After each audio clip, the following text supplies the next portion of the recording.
René Guénon, Forme traditionnelle et cycle cosmique. Chapitre 19. Xavier Guichard, Éleusis Alésia, enquête sur les origines de la civilisation européenne. Quoi qu'on pense des vues exposées dans cet ouvrage, il convient en tout cas de rendre hommage à la somme de travail qu'il représente, à la patience et à la persévérance dont l'auteur a fait preuve, consacrant à ses recherches pendant plus de 20 ans tous les loisirs qui lui laissaient ses occupations professionnelles. Il a étudié ainsi tous les lieux qui, non seulement en France, mais à travers toute l'Europe, portent un nom paraissant dérivé, parfois sous des formes assez altérées, de celui d'Alésia. Il en a trouvé un nombre considérable, et il a remarqué que tous présentent certaines particularités topographiques communes. Ils occupent des sites entourés par des cours d'eau plus ou moins importants qui les isolent en presqu'île, et ils possèdent tous une source minérale. Dès une époque préhistorique ou tout au moins proto-historique, ces lieux alésiens auraient été choisis en raison de leur situation privilégiée, comme lieu d'assemblée. Ce serait là le sens primitif du nom qui les désigne. Et ils seraient bientôt devenus des centres d'habitation, ce qui semblerait confirmé par les nombreux vestiges qu'on y découvre généralement. Tout cela, en somme, est parfaitement plausible et tendrait seulement à montrer que dans les régions dont il s'agit, ce qu'on appelle la civilisation remonterait beaucoup plus loin qu'on ne le suppose d'ordinaire, et sans même qu'il y ait lieu depuis lors aucune véritable solution de continuité. Il y aurait peut-être seulement à cet égard quelques réserves à faire sur certaines assimilations de noms. Celle même d'Alésia et d'Éleusis n'est pas si évidente que l'auteur semble le croire.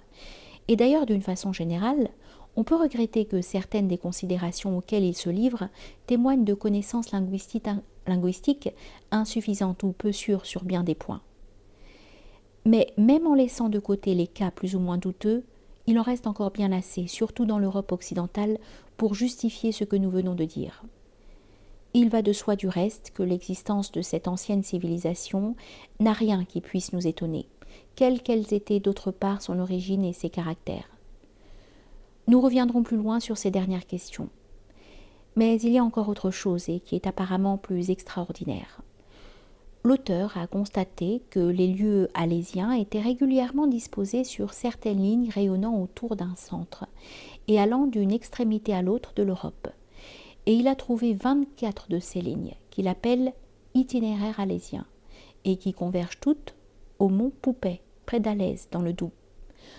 Outre ce système de lignes géodésiques, il y en a même un second formé d'une méridienne, d'une équinoxiale et de 2 solsticiales, dont le centre est en un autre point de la même Alésia marqué par une localité portant le nom de Millon. Il y a encore des séries de lieux alésiens, dont certains coïncident avec quelques-uns des précédents, jalonnant des lignes qui correspondent exactement au degré de longitude et de latitude. Tout cela forme un ensemble assez complexe et dans lequel malheureusement on ne peut pas dire que tout apparaisse comme absolument rigoureux. Ainsi, les 24 lignes du premier système ne forment pas toutes entre elles des angles égaux. Il suffirait d'ailleurs d'une très légère erreur de direction au point de départ pour avoir à une certaine distance un écart considérable, ce qui laisse une assez large part d'approximation. Il y a aussi des lieux alésiens isolés en dehors de ces lignes, donc des exceptions ou des anomalies. D'autre part, on ne voit pas bien quelle a pu être l'importance toute spéciale de l'Alésia centrale. Il est possible que réellement, elle en ait une, à une époque lointaine, mais il est cependant assez étonnant qu'aucune trace n'en ait subsisté par la suite, à part quelques légendes, qui n'ont en somme rien de bien exceptionnel et qui sont rattachées à beaucoup d'autres lieux. En tout cas, il y a là une question qui n'est pas résolue et qui, même dans l'état actuel des choses, est peut-être insoluble. Quoi qu'il en soit, il y a une autre objection plus grave que l'auteur ne paraît pas avoir envisagée, et qui est la suivante. D'un côté, comme on l'a vu tout d'abord, les lieux alésiens sont définis par certaines conditions relevant de la configuration naturelle du sol. D'un autre côté, ils sont situés sur des lignes qui auraient été tracées artificiellement par les hommes d'une certaine époque. Comment peuvent se concilier ces deux choses d'ordre tout différent ? Les lieux alésiens ont ainsi en quelque sorte 2 définitions distinctes, et l'on ne voit pas en vertu de quoi elles peuvent arriver à se rejoindre. Cela demanderait tout au moins une explication, et en l'absence de celle-ci, il faut reconnaître qu'il y a là quelque invraisemblance. Il en serait autrement si l'on disait que la plupart des lieux représentaient les caractères alésiens, sont naturellement répartis suivant certaines lignes déterminées. Ce serait peut-être étrange, mais non pas impossible au fond, car il se peut que le monde soit en réalité beaucoup plus géométrique qu'on ne le pense. Et dans ce cas, les hommes n'auraient eu en fait qu'à reconnaître l'existence de ces lignes et à les transformer en routes reliant entre eux leurs différents établissements alésiens, si les lignes dont il s'agit ne sont pas une simple illusion cartographique. Nous ne voyons guère qu'on puisse en rendre compte autrement.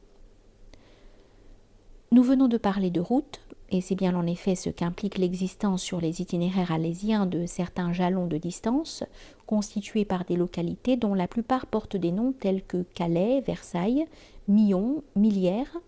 Ces localités se trouvent à des distances du centre qui sont des multiples exacts d'une unité de mesure à laquelle l'auteur donne la désignation conventionnelle de stade alésien.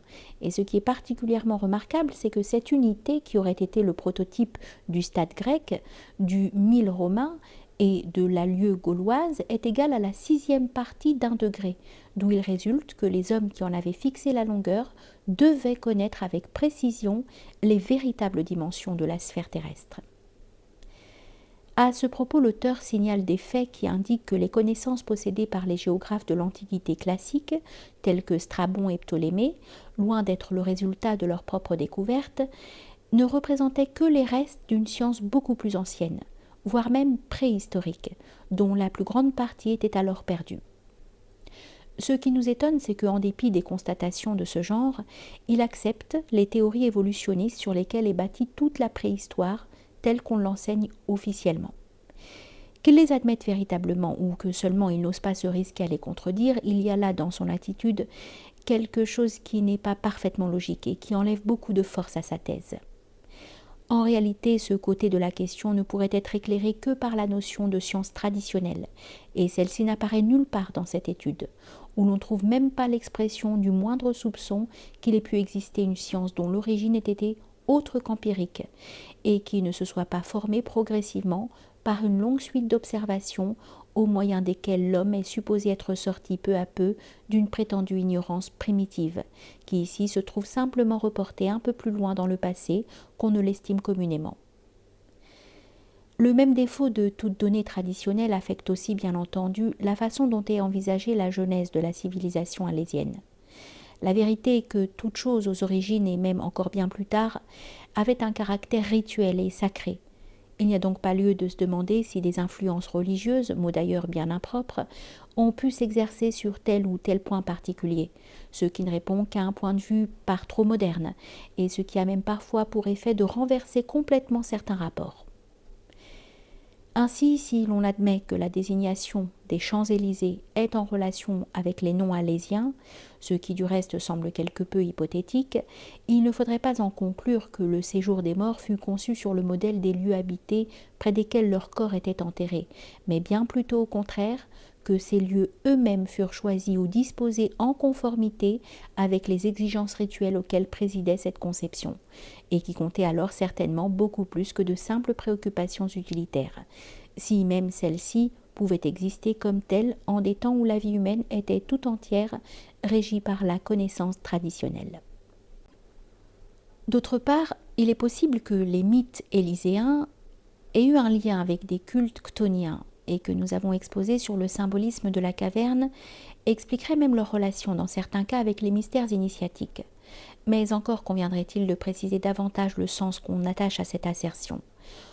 En tout cas, la déesse mère était assurément tout autre chose que la nature, à moins que par là on ne veuille entendre la natura naturans, ce qui n'est plus du tout une conception naturaliste. Nous devons ajouter qu'une prédominance donnée à la déesse mère ne paraît pas pouvoir remonter au-delà des débuts du Kali Yuga, dont elle serait même assez nettement caractéristique. Et ceci permettrait peut-être de dater plus exactement la civilisation alésienne.